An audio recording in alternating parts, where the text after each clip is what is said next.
Assalamualaikum warahmatullahi wabarakatuh. Salam sejahtera untuk kita semuanya. Apa kabar adik-adik? Bertemu lagi dengan Kak Fitri. Hari ini kita akan belajar tema 4, subtema kedua, yakni tentang pekerjaan di sekitarku. Nah, adik-adik, sebelum mulai pembelajaran nih, pastikan dulu ya kalian telah mempersiapkan alat-alat tulis yang kalian butuhkan. Kemudian, jangan lupa untuk meminta orang tua untuk mendampingi kalian belajar. Dan yang paling penting, jangan lupa berdoa ya. Jika sudah siap, langsung saja kita mulai kegiatan pembelajaran hari ini. Oke adik-adik, jadi di pertemuan sebelumnya kalian kan sudah belajar mengenai macam-macam pekerjaan, baik di dataran rendah maupun di dataran tinggi. Contohnya ada petani, kemudian ada peternak, ada nelayan, ada arsitek, distributor, dan juga ada pedagang. Nah, menurut kalian ini adik-adik, mana sih pekerjaan yang paling baik?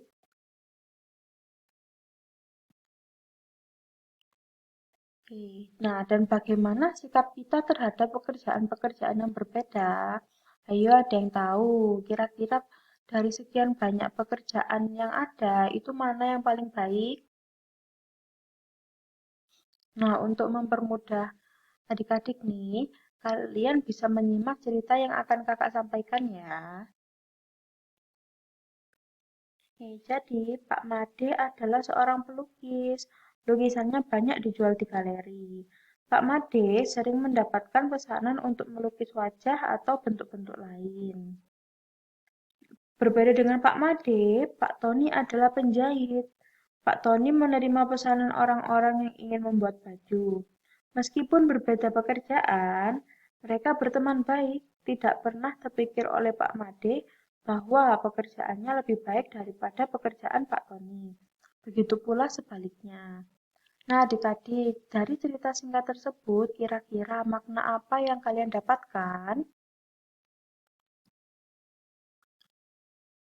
Jadi, pekerjaan setiap orang itu sejatinya berbeda-beda. Nah, kita tidak boleh merasa bahwa pekerjaan kita ini lebih baik dari pekerjaan orang lain, karena setiap pekerjaan itu sama. Yang penting saat kita bekerja, kita melakukannya dengan rajin, jujur, dan juga memberikan manfaat bagi orang lain. Nah, hal ini sesuai dengan makna Pancasila sila kedua. Ayo, ada yang tahu bunyi dari Pancasila sila kedua? Ya, yakni kemanusiaan yang adil dan beradab. Nah, sila kedua ini dilambangkan dengan rantai emas. Kira-kira adik-adik tahu nggak makna dari simbol rantai ini? Ya, yuk kita perhatikan. Nah, dari gambar rantai ini, itu ada yang berbentuk kotak, ada yang berbentuk lingkaran. Mengapa demikian? Nah, yang berbentuk kotak ini, mata rantainya ini bisa digambarkan sebagai laki-laki. Dan yang lingkaran ini sebagai wanita. Nah, mata rantai yang saling berkaitan melambangkan hubungan manusia satu dengan lainnya yang perlu bersatu dan saling membantu sehingga menjadi kuat seperti rantai. Oke, seperti itu ya maknanya. Nah, kira-kira nih, makna sila kemanusiaan yang adil dan beradab ada apa saja? Yang pertama ada setiap manusia setara dan sejajar. Jadi tidak peduli ya, dia berasal dari suku mana, apa warna kulitnya, status sosialnya bagaimana, semuanya itu tetap sama dan sejajar. Kemudian beradab dalam rasa, pikiran, dan tindakan. Kita tidak boleh berbuat sesuatu yang semena-mena dan merugikan orang lain. Kemudian anti penjajahan. Nah, yang terakhir, mengutamakan kebenaran dan keadilan. Jadi, siapapun yang jika melakukan kesalahan, dia harus mendapatkan hukuman yang sesuai dengan kesalahan yang ia perbuat. Seperti itu ya adik-adik. Nah, selanjutnya contoh sikap dalam kehidupan sehari-hari. Nah, ini bisa kita lihat adik-adik, kira-kira ini gambar apa? Nah, ini merupakan gambar seseorang yang membantu para korban bencana alam. Nah, jika kita membantu korban bencana alam ini, berarti sesuai dengan makna Pancasila sila kedua. Kita harus saling tolong-menolong. Yang kedua, ini ada gambar mengejek. Kira-kira mengejek itu sudah mencerminkan sila kedua Pancasila? Iya, tidak mencerminkan. Nah, jika kita mengejek seseorang, artinya kita merasa lebih unggul daripada orang tersebut. Padahal, menurut sila yang kedua, setiap orang itu setara, tidak ada yang lebih baik maupun lebih buruk. Oke, selanjutnya. Nah, ini gambar apa ini adik-adik? Nah, ini adalah gambar ya anak-anak muda mereka duduk di suatu transportasi umum, sedangkan mereka yang lansia ini berdiri. Apakah ini mencerminkan makna dari Pancasila sila kedua? Ya, jawabannya adalah tidak. Yang benar bagaimana? Sebagai kaum muda, kita harus mempersilahkan mereka yang sudah berumur untuk duduk di sebuah transportasi umum seperti itu ya. Jadi kalau misalnya kalian nanti naik kereta atau naik bis, jika kalian melihat lansia maupun ibu hamil yang tidak mendapatkan duduk, kalian bisa memberikan kursi kalian untuk mereka. Karena mereka ini lebih lemah dan membutuhkan banyak tenaga. Yang terakhir, nah ini yang terakhir ada gambar apa? Yang terakhir ini ada gambar seseorang ya, banyak orang yang sedang rapat, sedang berdiskusi. Apakah ini mencerminkan makna Pancasila sila kedua? Iya. Jadi, menurut sila kedua, kita itu harus saling menghargai pendapat orang lain. Nah, bagaimana caranya? Caranya dengan melakukan musyawarah mufakat.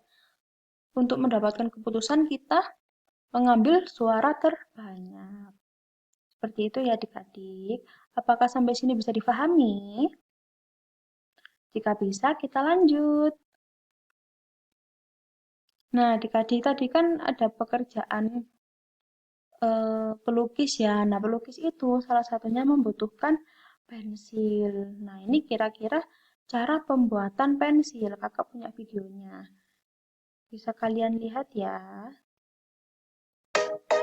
Bahan yang digunakan untuk membuat pensil diantaranya grafit, tanah liat, dan kayu. Proses pembuatannya dimulai dengan grafit yang digiling menjadi bubuk. Selanjutnya, ditambahkan tanah liat dan air. Kemudian, campuran tersebut dipanaskan selama kurang lebih 3 hari sampai menjadi keras. Kayu dipotong menjadi lempengan tipis. Selanjutnya, lempengan tersebut digunakan untuk melapisi grafit yang sudah keras. Selanjutnya, dihaluskan dan diraut, maka pensil siap digunakan.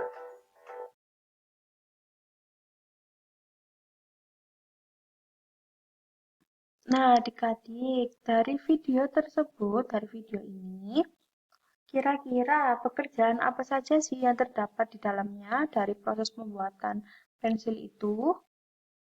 Ya, pekerjaan yang terlibat tuh kira-kira pertama ada buruh ya yang di pabrik yang dia menghancurkan grafit, kemudian meraut kayu sehingga menjadi pensil di pabrik itu dilakukan oleh buruh. Kemudian ada distributor, yakni dia mengirimkan atau mendistribusikan pensil yang sudah jadi ke konsumen. Kemudian ada pedagang. Nah, dia ini yang menjual pensil dari distributor kepada konsumen, yakni kita agar bisa kita gunakan. Nah, setelah itu kira-kira apa saja sih sumber daya yang digunakan dalam pembuatan pensil? Ya, pertama ada kayu, kemudian ada tanah liat, dan juga ada grafit. Nah, salah satu sumber dayanya ini kan kayu ya adik-adik. Kayu ini merupakan sumber daya yang bisa diperbarui atau tidak? Ya, kayu ini merupakan sumber daya alam yang bisa diperbarui. Tapi, kira-kira nih adik-adik, apa yang akan terjadi jika kita melakukan eksploitasi atau melakukan pemanfaatan besar-besaran terhadap kayu ini? Iya, yang terjadi bisa-bisa pohon menjadi langka. Nah, jika sudah langka, biasanya pohon kan ada di hutan ya. Kalau hutannya ditebang terus, maka bisa menyebabkan kekeringan, banjir, hingga tanah longsor jika hujan. Nah, apa sih yang kita perlu lakukan agar hal tersebut tidak terjadi? Oke, yang pertama ada menghemat. Nah, salah satu contohnya tadi menghemat penggunaan pensil. Bagaimana caranya? Yang pertama, jangan meraut terlalu tajam adik-adik. Kali ini untuk menghindari pensil yang mudah rapuh. Kemudian meraut menggunakan rautan.